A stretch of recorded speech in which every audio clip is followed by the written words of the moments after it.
صحیح بخاری کے اندر حدیث نمبر 3701 اور صحیح مسلم کے اندر حدیث نمبر 6222 ہے۔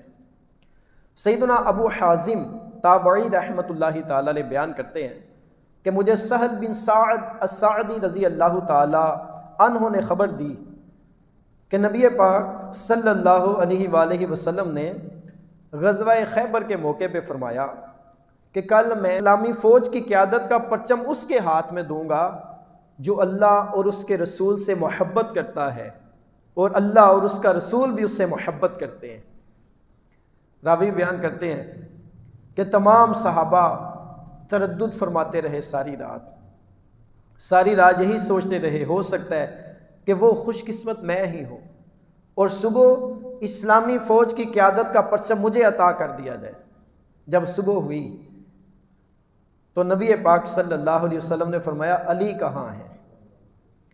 اور یہ ایسی خوش قسمتی ہے جو حضرت علی کرم اللہ تعالی وجہ الکریم کو نصیب ہوئی کہ حضرت عمر رضی اللہ تعالی عنہ بھی اس چیز کی خواہش کرتے تھے۔ صحیح مسلم کے اندر حدیث نمبر 2623 کے اندر حضرت ابو ہریرہ رضی اللہ تعالی عنہ سے روایت ہے کہ حضرت عمر رضی اللہ تعالیٰ عنہ فرمایا کرتے تھے کہ میں نے کبھی زندگی میں قیادت کی تمنا نہیں کی، ہاں اس رات کہ جس رات حضور صلی اللہ علیہ وسلم نے یہ فرمایا تھا کہ صبح پرچم اس کے ہاتھ میں دوں گا جو اللہ اور اس کے رسول سے محبت کرتا ہے اور اللہ اور اس کا رسول بھی اس سے محبت کرتے ہیں، میرے دل کے اندر تمنا پیدا ہوئی کہ کاش صبح پرچم مجھے نبی پاک صلی اللہ علیہ وسلم عطا کر دیں۔ کہتے ہیں مجھے کبھی زندگی میں تمنا نہیں، اس چیز کی کبھی وش نہیں پیدا ہوئی کہ میں کمانڈر بنایا جاؤں یا میں خلیفہ وقت بنایا جاؤں یا مجھے سرداری ملے، لیکن وہ فضیلت ہی ایسی تھی کہ ایسا شخص جس سے اللہ بھی پیار کرتا ہے اور اس کے رسول بھی پیار کرتے ہیں اور وہ شخص بھی اللہ اور اس کے رسول سے پیار کرتا ہے، تو فرمایا علی کہاں ہے؟ عرض کی گئی یا رسول اللہ صلی اللہ علیہ وسلم ان کو آج شوب چشم ہے، ان کی آنکھیں دکھ رہی ہیں۔ تو فرمایا علی کو بلاؤ۔ حضرت علی رضی اللہ تعالیٰ عنہ کو بلایا گیا۔ آپ صلی اللہ علیہ وسلم نے اپنا لعاب دہن، اپنا مبارک تھوک حضرت علی رضی اللہ تعالیٰ عنہ کی آنکھوں میں لگایا، وہ گویا ایسی ہو گئی کہ جیسے آپ بیمار تھے ہی نہیں۔ آپ کو اسلامی فوج کی قیادت کا پرچم آپ صلی اللہ علیہ وسلم نے عطا کیا۔ حضرت علی کرم اللہ تعالیٰ وجہ الکریم فرمانے لگے یا رسول اللہ صلی اللہ علیہ وسلم میں اس وقت کفار سے لڑتا رہوں جب تک وہ ہمارے جیسے نہ ہو دیں، یعنی تب تک لڑتا رہوں جب تک ایک ایک کافر مسلمان نہ ہو دے۔ فرمایا علی نہیں، پرچم پکڑو، آرام سے چلتے جاؤ، جب کفار کے لشکر کے سامنے پہنچو تو ان کو اسلام کی دعوت دینا اور ان کو بتانا کہ اسلام قبول کرنے کے بعد تمہارے اوپر کون کون سی چیزیں فرض ہوں گی۔ اے علی، اگر تمہارے ذریعے ایک شخص بھی ہدایت حاصل کر لے گا تو یہ تمہارے لیے سرخ اونٹوں سے بہتر ہے۔ تمہارے ذریعے ایک شخص بھی ہدایت پا جاتا ہے۔ سرخ اونٹ اس وقت عرب میں بہت قیمتی اونٹ تھے۔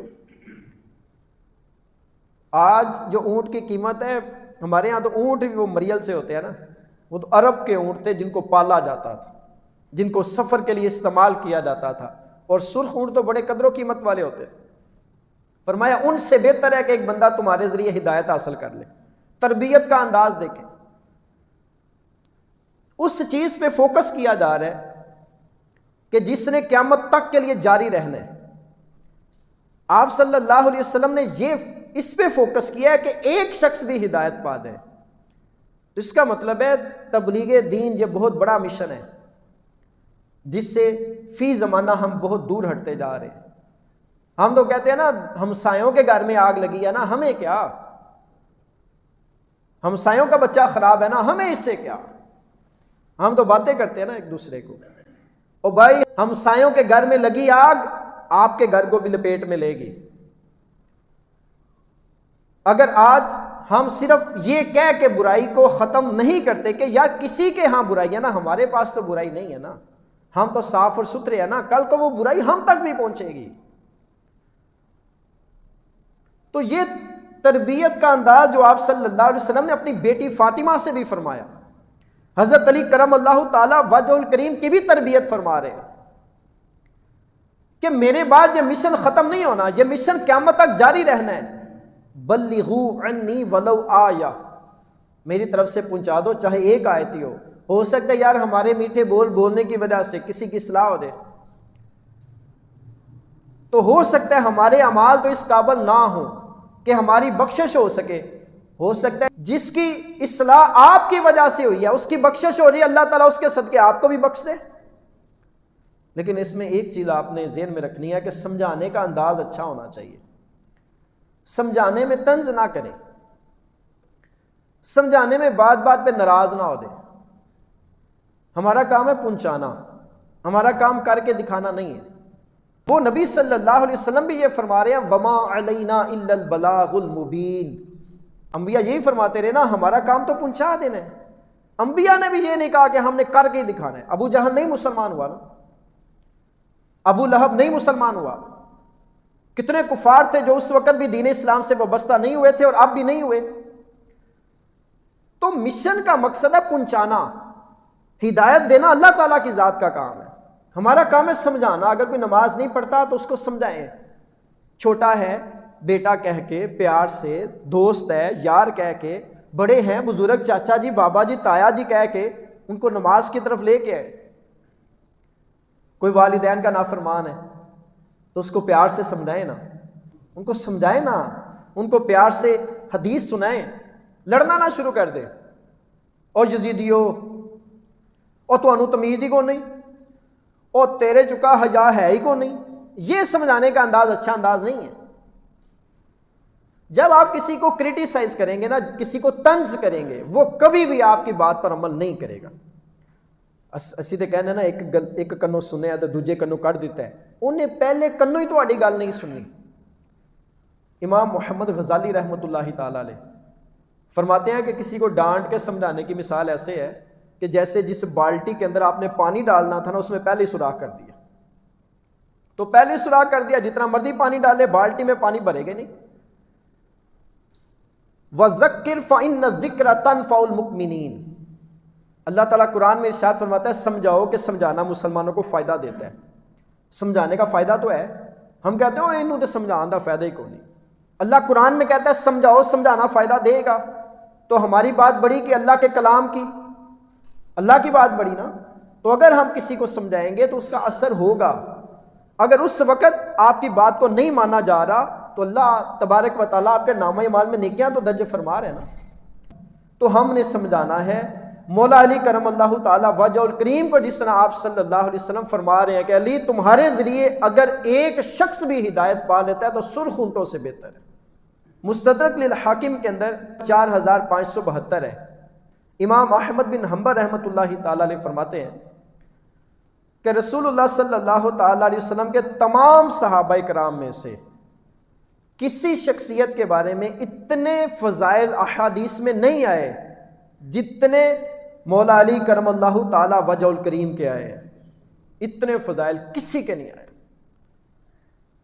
بڑی فضیلت والی شخصیت ہے مولا علی کرم اللہ تعالیٰ وجہ الکریم. ابن ابی عاصم نے السنہ کے اندر ایک حدیث نقل کی 1158 نمبر پہ موجود ہے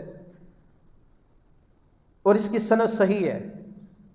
جب نبی پاک صلی اللہ علیہ وسلم حجۃ الوداع سے واپس آ رہے تھے نا، مکہ اور مدینہ کے درمیان ایک گاؤں ہے اس کا نام ہے خم.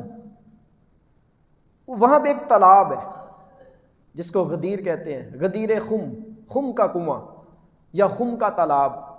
تو اس گاؤں میں جو تالاب تھا اس کے قریب نبی پاک صلی اللہ علیہ وسلم نے صحابہ کو جمع کیا اور صحابہ سے خطبہ ارشاد فرمایا. نبی پاک صلی اللہ علیہ وسلم نے حضرت علی کرم اللہ تعالیٰ وجہ الکریم کا ہاتھ پکڑ کے بلند کیا اور فرمایا جس کا میں مولا ہوں اس کا علی مولا ہے. یعنی صحابہ کی جماعت کے اندر اعلان فرما دیا کہ جس کا میں مولا اس کا علی مولا. اس سے بڑی اور کیا شان ہو سکتی ہے کہ حضور نبی کریم صلی اللہ علیہ وسلم خود جس کا ہاتھ پکڑ کے فرما رہے.